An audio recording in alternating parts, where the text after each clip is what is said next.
Welcome back to Mad Hatter's Civil War history. In this episode, we focus on the Battle of Antietam and the men of the famed Iron Brigade. The Midwesterners of the newly minted Iron Brigade spearheaded the Union First Corps attack at Antietam, weathering a fierce Confederate counterattack in D.R. Miller's Cornfield.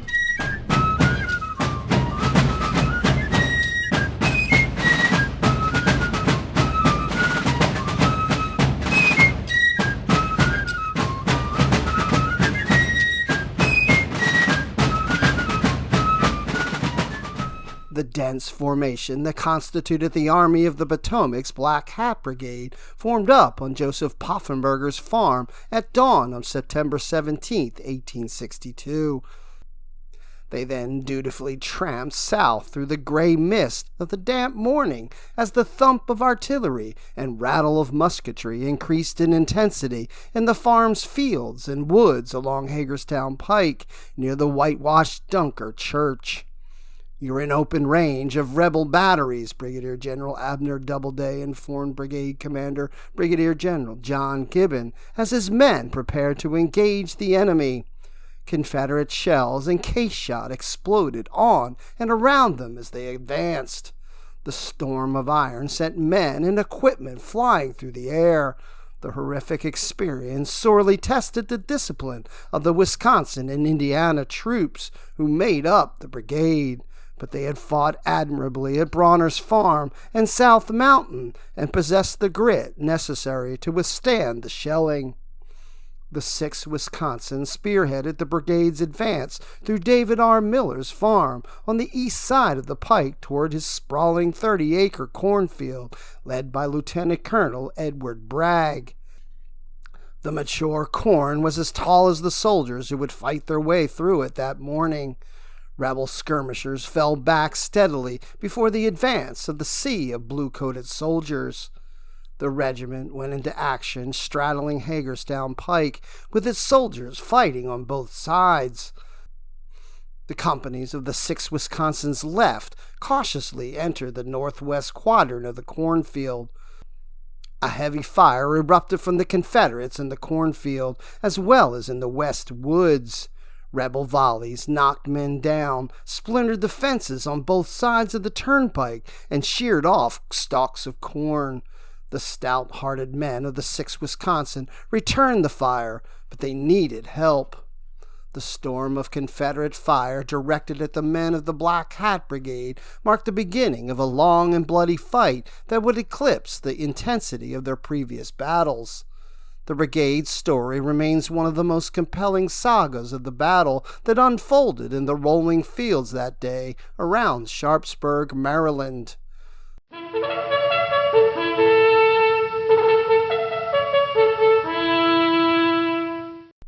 The 4 infantry regiments that constituted Gibbon's brigade at Antietam were the 19th Indiana and the 2nd, 6th, and 7th Wisconsin. The regiments had the distinction of being the only units in the Army of the Potomac from the Midwest, except for those from Ohio. Gibson's 4 regiments were nicknamed the Black Hat Brigade due to their distinctive tall Hardee hats. In addition to their hats, their dress uniforms consisted of long frock coats, white gaiters, and white gloves. Gibbon, who was a veteran officer of the pre-war U.S. Army, had selected these items for his soldiers because he believed that having a distinctive dress would lay the foundation for developing an esprit de corps. Although the Black Hat Brigade had been activated in Washington, D.C. in October of 1861, it did not participate in the Peninsula Campaign of the spring of 1862. The brigade underwent its baptism of fire while serving in Major General John Pope's Army of Virginia during the Battle of Second Manassas. Their first chance to prove their worth came in a bloody affair at Bronner's Farm against Major General Thomas Jackson's troops on August 28, 1862. In that 2-hour clash, which marked the beginning of the Battle of Second Manassas, the 4 regiments held their ground, despite being heavily outnumbered. Major General Philip Kearny later paid the brigade a great compliment by observing that it was one of the few units that had managed to maintain their cohesion throughout the buggled 3-day battle that ended in a Confederate victory.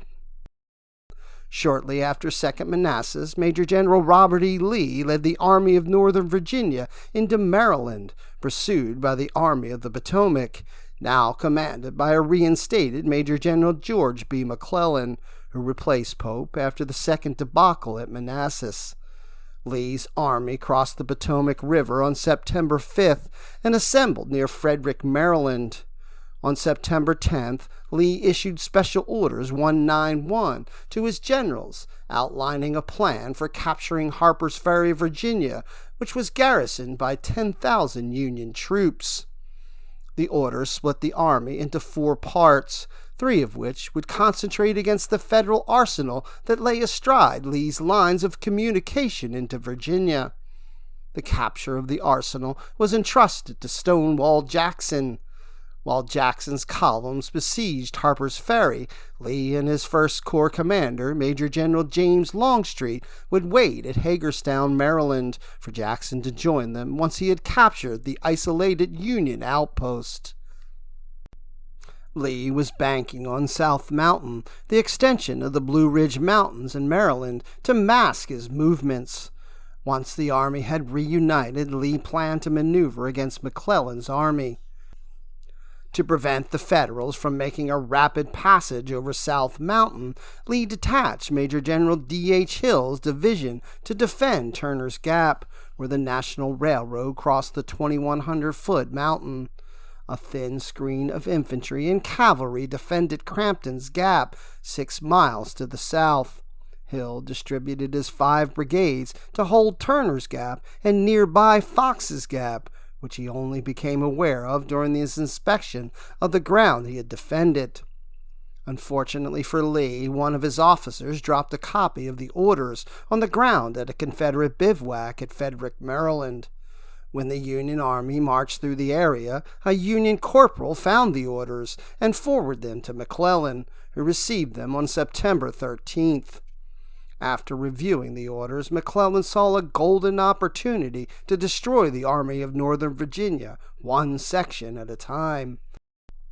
McClellan gleefully shared the news with Lincoln.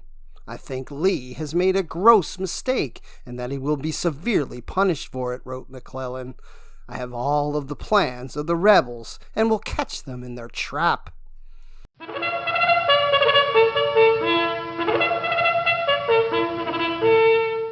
The Union Army lumbered west towards South Mountain on September 14th. For his assault on South Mountain, McClellan had divided his army into 3 parts. Major General Ambrose Burnside on the right wing would force Turner's Gap, and Major General William Franklin on the left would clear Crampton's Gap, while Major General Edwin Sumner would command the Union Reserve.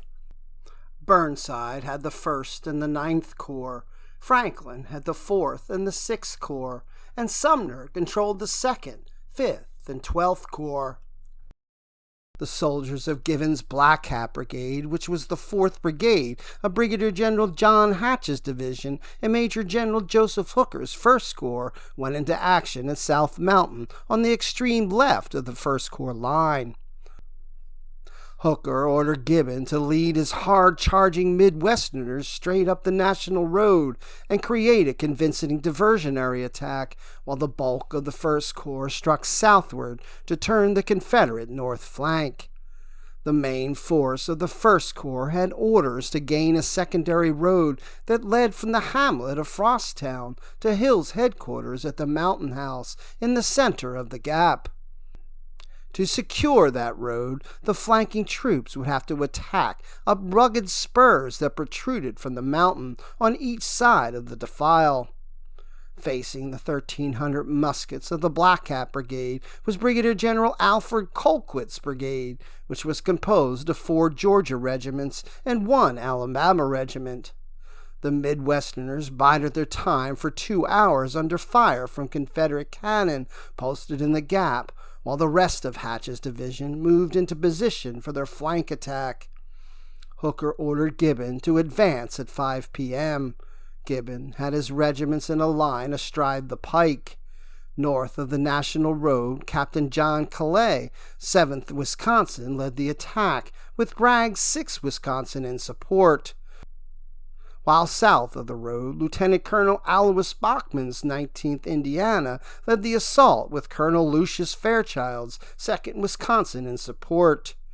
Battery B, 4th U.S. Artillery, Gibbon's old battery in the regular army, unlimbered on the pike and began shelling the Confederates. The rebels were well concealed in the heavily forested, broken terrain. They held strong positions behind fences, logs, trees, and boulders. It was an ugly place to attack, noted Lieutenant Frank Haskell of Gibbon's staff. As the blue-clad skirmishers engaged their counterparts, Meredith sent a request for the battery to shell Confederate sharpshooters who were picking off his troops from the 2-story stone house owned by D. Beachley, situated next to the road. When the Yankee gunners sent a shell into the 2nd floor, the rebels inside hurriedly exited the building. The 2 regiments on the south side of the hill initially faced the greatest resistance, but that changed when Calais' men emerged from a cornfield and encountered deadly accurate fire from Confederate skirmishers posted behind a stone wall. Rebel skirmishers seemed to be everywhere, and the men of the 7th Wisconsin were soon taking fire from 3 directions. Nevertheless, they held their ground.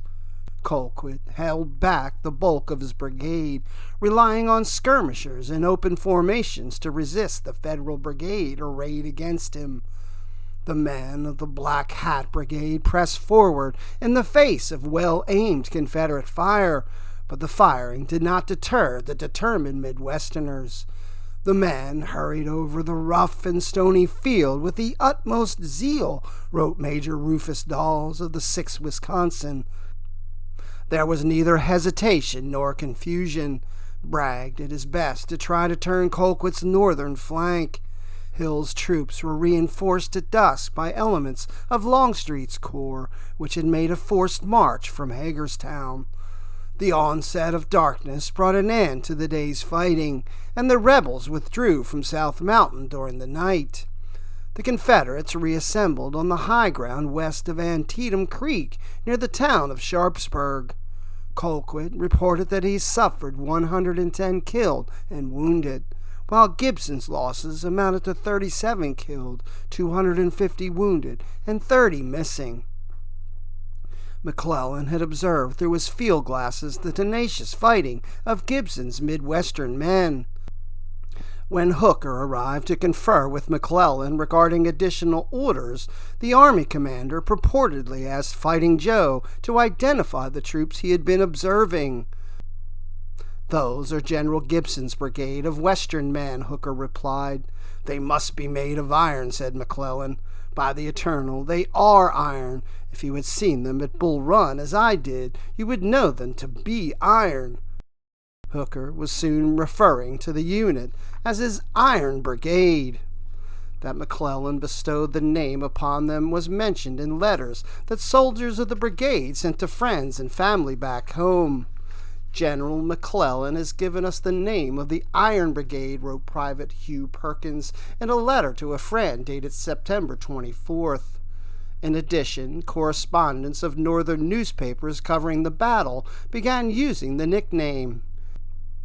"Gibbon's brigade has done some of the hardest and best fighting in the service," stated an article in the Cincinnati Daily Commercial. "It's been justly termed the Iron Brigade of the West."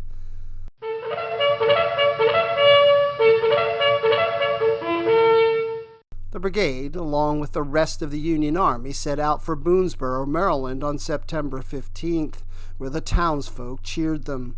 "They swung their hats and laughed and cried without regard for appearances," wrote Dawes. From Boonesboro, Hooker's corps marched 3.5 miles to Keedysville. Confederate cannon posted on the high ground before Sharpsburg on the west side of Antietam Creek shelled them.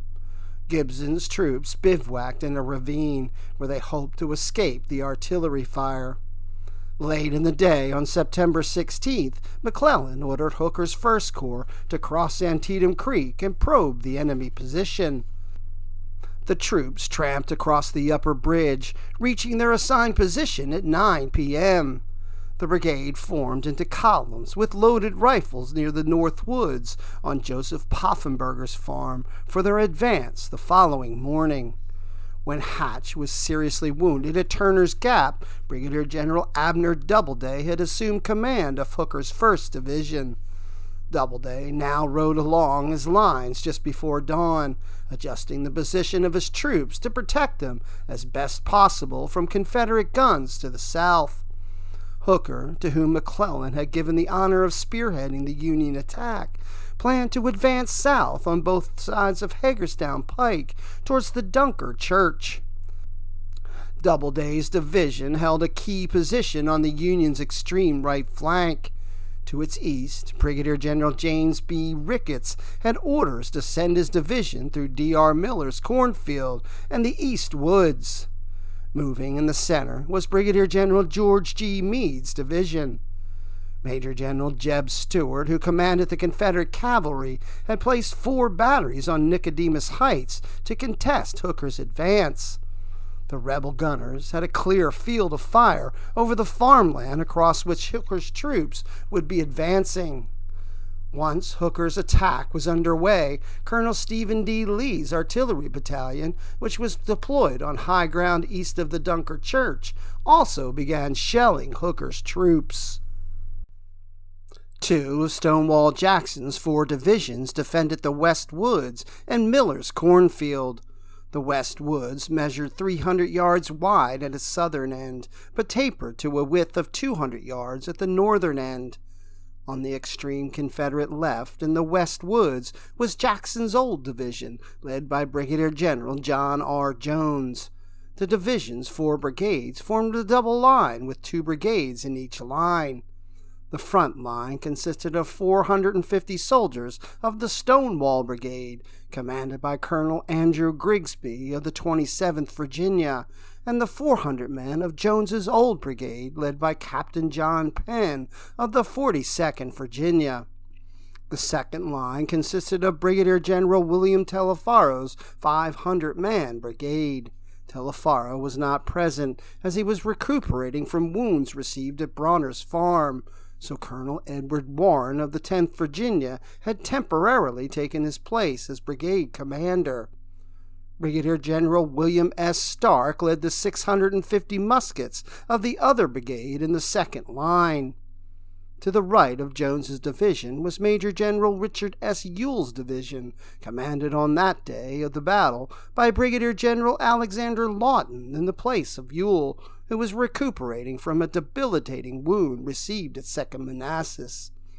Ewell's other 3 brigades faced off against the divisions of Meade and Ricketts. Brigadier General Abram Dury's brigade from Ricketts' division made first contact with the Confederates. Dury's men had tried to advance through Miller's Cornfield, but were driven back by the Georgians of Lawton's brigade. These 6 Georgia regiments, which were commanded by Colonel Marcellus Douglas of the 13th Georgia, held a field of clover south of the cornfield. When Douglas was killed early in the battle, command devolved to Major John H. Lowe of the 31st Georgia. The Georgians repulsed Dury's New York and Pennsylvania troops. As for Gibbon's brigade, the 2nd and 6th Wisconsin regiments led the brigade with the 19th Indiana and 7th Wisconsin regiments in close support, with Battery B split to support both wings of the brigade. Lieutenant James Stewart led a 2-gun section that crossed to the west side of Hagerstown Pike to support the right wing, while Battery Commander Captain Joseph B. Campbell stationed his men on the east side of the pike to support the left wing. As the Black Hat Brigade slowly made its way through the Poffenberger farm towards the Miller farm south of it, shells began bursting in the trees over their heads. The exploding shells rained down shell fragments, branches, and leaves on the soldiers. The first few shells burst in rapid succession. Then a percussion shell struck in the very center of the moving mass of men, Dawes said. The shell struck a threshing machine before exploding, killing 2 men and wounding 11. The soldiers of the regiment pressed forward without halting and took temporary shelter behind Joseph Poffenberger's barn. Hooker arrived and made the barn his headquarters. Confederate skirmishers advanced into the cornfield using head-high corn for cover. Dawes sent his skirmishers to drive out their rebel counterparts. Stewart unlimbered his 2 guns in front of some haystacks near the barn, 30 miles west of Hagerstown Pike, while Campbell's guns deployed on a low rise east of the pike. Stewart placed his limbers behind the stacks to protect the horses from enemy infantry posted 400 yards away. The lieutenant ordered the guns to be loaded with spherical case shot, an anti-personnel shell consisting of large iron balls designed for airbursts. After several of these rounds burst over him, the nearest group of rebels dashed across the hollow and ran for the cornfield. Under cover of the fences and corn, the enemy crept close to our guns, picking off our cannoneers so rapidly that in less than 10 minutes there were 14 men killed and wounded in the section, recalled Stewart. Campbell directed his artillery crews to fire canister, cans of explosives filled with small iron balls, into the cornfield. In less than 20 minutes, Captain Campbell was severely wounded in the shoulder, his horse shot in several places, and the command of the battery devolved upon me, Stewart said. The battery was taking heavy casualties at this point. A picket fence around Miller's garden delayed the arrival of the left wing of the 6th Wisconsin. Dawes ordered his men to knock down the fence, but it proved sturdier than expected. The Wisconsin men decided instead to file through a gate in the fence. Once through the gate, they quickly formed up alongside the rest of the regiment. Gibbon directed the 19th Indiana and 7th Wisconsin to deploy on the west side of the turnpike. Calais' troops formed up adjacent to the turnpike, and Bachman deployed his 19th Indiana Regiment to its right. These troops began a steady advance toward the enemy-held West Woods. Meanwhile, Colonel Walter Phelps' 1st Brigade of Doubleday's Division deployed in line of battle east of the pike to support the 2nd and 6th Wisconsin regiments. On the Confederate side, Jones had left the field early in the battle, claiming that a Union shell that exploded directly overhead had severely stunned him. Stark took command of the division, and Colonel Jesse Williams took charge of Stark's brigade. The front line of Jones's division initially held its ground against the Yankees west of the Hagerstown Pike. On the east side of the pike, the 2nd and 6th Wisconsin regiments paused at a rail fence before advancing into the cornfield. Shortly afterwards, they pushed into the tall corn, halting when they reached a low ridge in the middle. Bragg took control of the 3 right companies of the 6th Wisconsin in the turnpike and gave Dawes command of the companies on the left. As they were sorting this out, the 19th Indiana and 7th Wisconsin regiments became heavily engaged with Grigsby and Penn's brigades, which had emerged from the protection of the West Woods.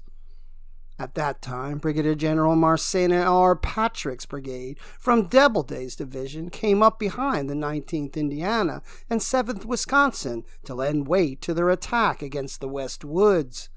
With Patrick's troops in support, Gibbon's 2 regiments on the right pushed forward, allowing the men of the 19th Indiana to fight their way into the northern end of the West Woods. Private E.E. Stickley of the 5th Virginia Regiment of the Stonewall Brigade recalled the impressive advance of the Federals. The Federals, in apparent double battle line, were moving toward us at charged bayonets, common time, and the sunbeams falling on their well-polished guns and bayonets gave glamour and a show at once fearful and entrancing, he wrote. When the Confederates moved one of their artillery pieces into the pike, Bragg ordered one of his companies to move forward and shoot the horses attached to the cannon. At the same time, he ordered Companies G and K to seize the cannon once the horses were slain. As soon as the two companies advanced, though, they spotted a large number of rebels along the fence on the east side of the road. The rebels had another line of battle parallel to the pike near the west woods. The Confederate opened a heavy fire on the three companies of the 6th Wisconsin in the turnpike. Bragg ordered his men to take up a prone position behind the turnpike fence and return fire. The opposing lines were only 30 yards apart in some places. The rest of the 6th Wisconsin did not receive fire until it reached the top of the rise of the ground in the middle of the cornfield. The Confederates in the clover south of the cornfield poured a heavy fire into the companies on the 6th Wisconsin's left. The bullets began to clip through the corn and spin through the soft furrows, thick almost as hail, wrote Dawes, who commanded the left wing of the 6th Wisconsin's battle line. Shells burst around us, the fragments tearing up the ground, and canister whistled through the corn above us. To support the companies of the 6th Wisconsin already in the cornfield, Lieutenant Colonel Thomas S. Allen's 2nd Wisconsin deployed on their left. About this time, Dawes received an urgent message from Bragg instructing him to come to Bragg's position on Hagerstown Pike. When Dawes arrived, he found Bragg suffering from a very painful wound in his left arm. Bragg turned over command to the 6th Wisconsin and was escorted to the rear. Dawes decided to remain in the turnpike, where he could command the three companies of his regiment who were defending their position behind the post and rail fence on the east side of the turnpike. From that vantage point, Dawes also could keep an eye on the progress of the companies on his left in the cornfield. Gibbon's troops in the cornfield advanced at an oblique angle with their front facing southward towards the west woods. As the soldiers advanced, the men could see the whitewashed Dunker Church ahead of them, nestled in a nook in the west woods just to the right. Unfortunately, they did not see a line of Georgians lying in wait for them. Simultaneously, the hostile battle lines opened tremendous fire on each other, recalled Dawes. Men were knocked down out of the ranks by dozens, but we jumped over the fence and pushed on, loading, firing, and shouting as we advanced. The three companies of the 6th Wisconsin in the turnpike rushed forward to help their fellow soldiers. While the Wisconsin men on the left were advancing obliquely through the cornfield, the 19th Indiana and 7th Wisconsin west of the turnpike held their ground at the north end of the west woods against a concerted attempt by rebels to capture Stewart's guns. The lieutenant had ordered his gunners to fire canister at the enemy troops approaching the guns. The Hoosiers fired into the flank of the attacking force, dispersing the Confederates trying to seize the guns. Bachman then ordered his troops to charge. Hat in hand and sword drawn, Bachman gave the order double quick and bravely led on, the men following, cheering as they advanced, wrote Captain William W. Dudley of the 19th Indiana. The Hoosiers surged forward, shouting, "Huzzah!" They followed the retreating rebels to the brow of a hill, over which they had a strong reserve of infantry and 3 pieces of artillery, Dudley said. As they crested the hill, Bachman was mortally wounded, and Dudley took command of the 19th Indiana. The rightward half of Gibbon's brigade had the Confederates of Jones's brigade on the run. When Penn tried to rally his retreating Virginians, he received a wound that would cost him his leg. Captain Archer Page of the 21st Virginia took command of Jones's brigade. By then, the first line of Jones's division had been shattered, and Gibson's right regiments had taken possession of the north end of the west woods.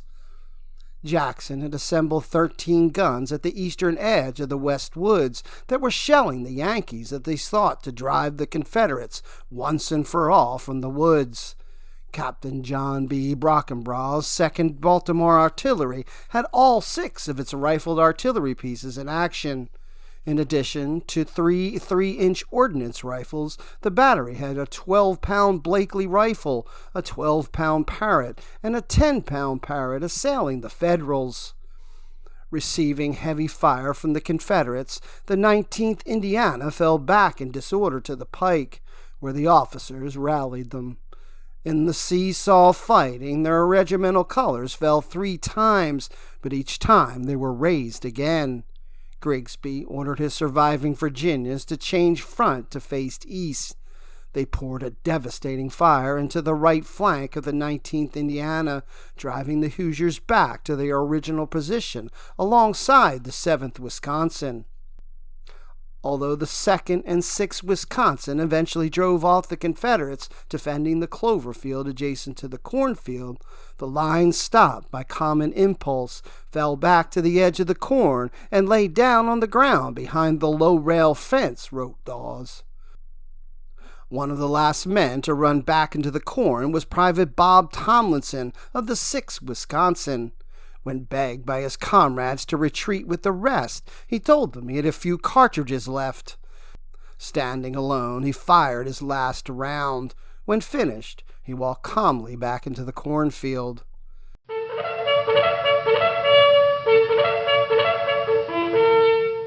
Having suffered heavy losses against Gibson's regiment on the right wing, Grigsby requested that Stark reinforce the beleaguered Stonewall Brigade. 1,150 fresh rebel troops surged into action west of the pike.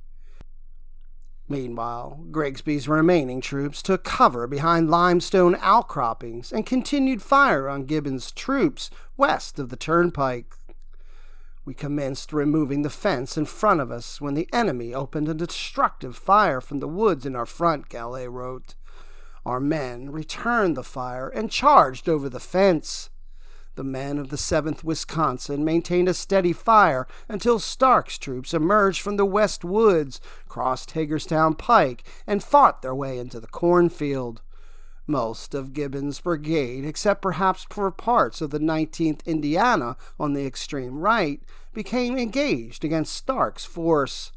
Stark, who was on horseback, grabbed his brigade's flag and led them forward in an all-out charge against Gibbon's brigade. Just a few minutes into the charge, he was struck by 3 bullets that knocked him from his horse. He was dead within an hour. His troops initially drove the Yankees back, and the two sides exchanged fire across Hagerstown Turnpike. Some of the Confederates managed to scale the fence and take up a position in the road, but were soon forced to retreat. The Yankees prevailed and dislodged the rebels, firing at the Confederates as they retreated to the west woods. Stark's brigade lost nearly 300 men, and Teleferro's brigade lost 170 men.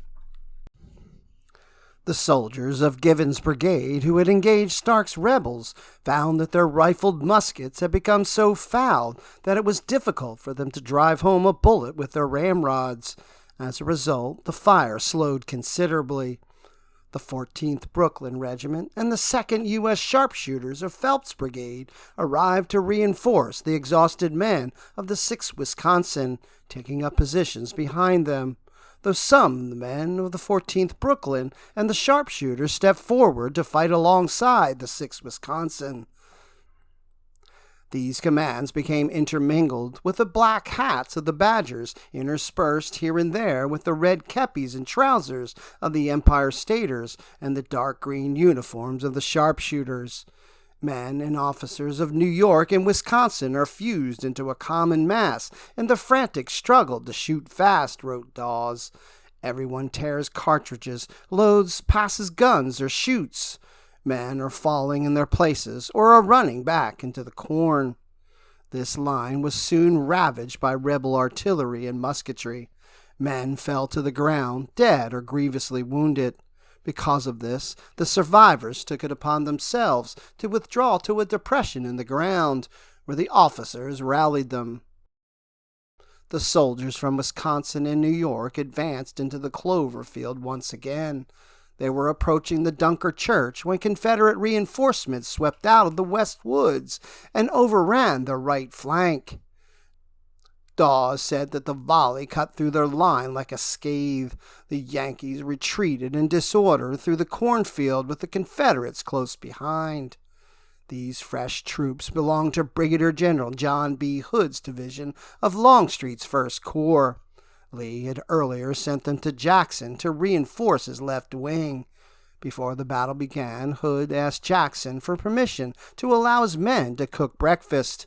They had just received a meat ration and had hardly had anything to eat in a week of hard marching. Jackson had granted Hood's request on the condition that if they were needed, they would respond immediately. Interrupted while they were still cooking their food, these rebels were angry and planned to vent their wrath on the Yankees. The Confederates of Hood's division surged north, screaming the high-pitched, blood-curdling rebel yell. Hood's old brigade, led by Colonel William Walford of Georgia, had earned a reputation as shock troops for piercing a heavily fortified Union line at Gaines' Mill 2 months earlier, and their performance that morning further solidified their reputation. Hood's men cleared the cornfield of Yankees. Lieutenant Colonel B.F. Carter, commanding the 4th Texas Infantry, stumbled upon the Federals in strong force in a ravine to the left of the turnpike. This force was the 3 companies of the 6th Wisconsin who had withdrawn from their vulnerable position on Hagerstown Pike and had taken shelter in the ravine. "The Yankees poured a destructive fire on us," wrote Carter. The lieutenant ordered his regiment to wheel to the left and take shelter behind the rail fence. The 3 Wisconsin companies then withdrew to join the rest of their regiment north of the cornfield. The Confederate counterattack had driven the Yankees from the cornfield back upon their reserves, Hood stated in his battle report. Gibbon's account echoed that of Hood. "Under repeated assaults, my men now came rapidly to the rear," he wrote. Across Hagerstown Pike from the 6th Wisconsin, Dawes could see one of the cannons of Stewart's section of Battery B in action near some straw stacks. The close proximity of Hood's line posed a dire threat to Stewart's guns. Seeing the danger, Gibbon ordered Dawes to save them. The major grabbed his regiment's colors and led the survivors across the pike to secure the guns. The crew manning one cannon in the pike had forgotten to adjust its elevating screw. Because of this oversight, the gun fired over the heads of the Confederates. Gibbon yelled to the gunner to run up the screw, but he could not make himself heard in the tumult from the battle. He jumped off his horse and ran over to the gun. I rapidly ran up the elevating screw until the muzzle pointed almost into the ground in front, and then nodded to the gunner to pull the lanyard, he wrote. The gun, charged with canister, bounced the shot and carried away most of the fence in front of it, and produced great destruction in the enemy's ranks. The crew of the gun maintained their fire. They rammed home double-shotted canister that felled many rebels. Despite the severe fire, the veteran Texans continued to press their attack. Stewart had great difficulty withdrawing his guns because the men and horses were falling too fast. Under the heavy pressure from the rebels and his mounting losses, Stewart was unable initially to limber his guns in order to save them. Seeing the crisis unfold, Gibbon called on Doubleday for assistance. Doubleday responded by sending half of a New York regiment, but as it turned out, they were not needed. The heavy fire from Stewart's guns has succeeded in keeping the rebels at bay. Nothing could withstand the fire of those double-shotted Napoleons, which finally beat off the enemy, wrote Gibbon. As soon as the rebels' attack played itself out, Stewart was able to limber his 2 cannons and withdraw north through the double gates of Miller's Garden.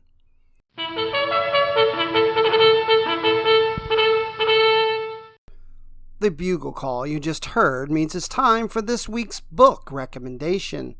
This week, I would like to recommend The Iron Brigade in the Civil War in Memory, The Black Hats from Bull Run to Appomattox and Thereafter by Lance J. Herdgen.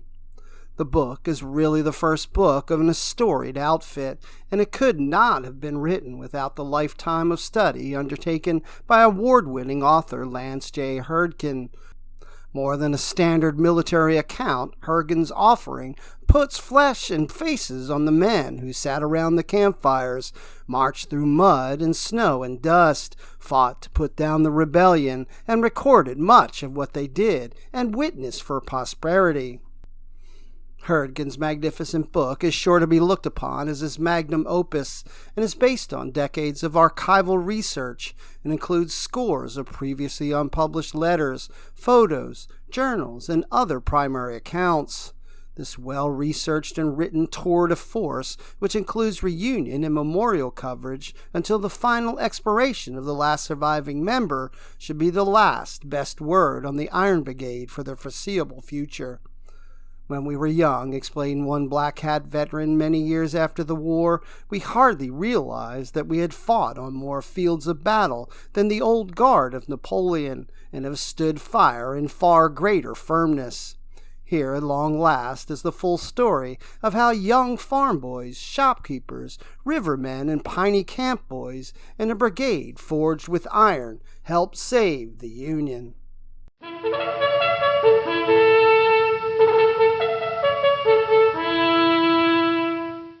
The retreat through the north woods to the Poffenberger barn was not easy. Bullets, shot, and shell fired by the enemy in the cornfield were still flying thickly around us, striking the trees in the woods and cutting off the limbs, wrote Dawes. After retreating to the barn, Dawes positioned his men under the best shelter he could find, and then went about tallying their losses. The 7th Wisconsin and 19th Indiana were still on the edge of the west woods that extended to the southwest corner of the Miller field facing east. The Confederates had positioned an artillery battery 300 yards to their right. A heavy force of infantry was assigned to support the battery. They began throwing canister into our ranks with terrible effect, wrote Calais. The two regiments retreated from the west woods and rejoined the rest of the brigade in the rear. A heavy force of the enemy had taken possession, and from the sun's rays falling on their bayonets projecting above the corn, I could see that the field was filled with the enemy, wrote Hooker. The 1st Corps commander ordered 6 batteries to be unlimbered and placed in a ravine between the north woods and the cornfield. The Union artillery wrought havoc on the Confederate positions. Every stalk of corn was cut as closely as could have been done with a knife, and the slain lay in rows precisely as they had stood in their ranks, Hooker said of the carnage in the Miller's cornfield. Of the approximately 800 men of the Black Hat Brigade who went into action that day, 348 became casualties. When it was all over, the cost of the fighting on September 17th was staggering. The Federals suffered 2,108 dead and 9,540 wounded, whereas the Confederates suffered 1,546 killed and 7,752 wounded.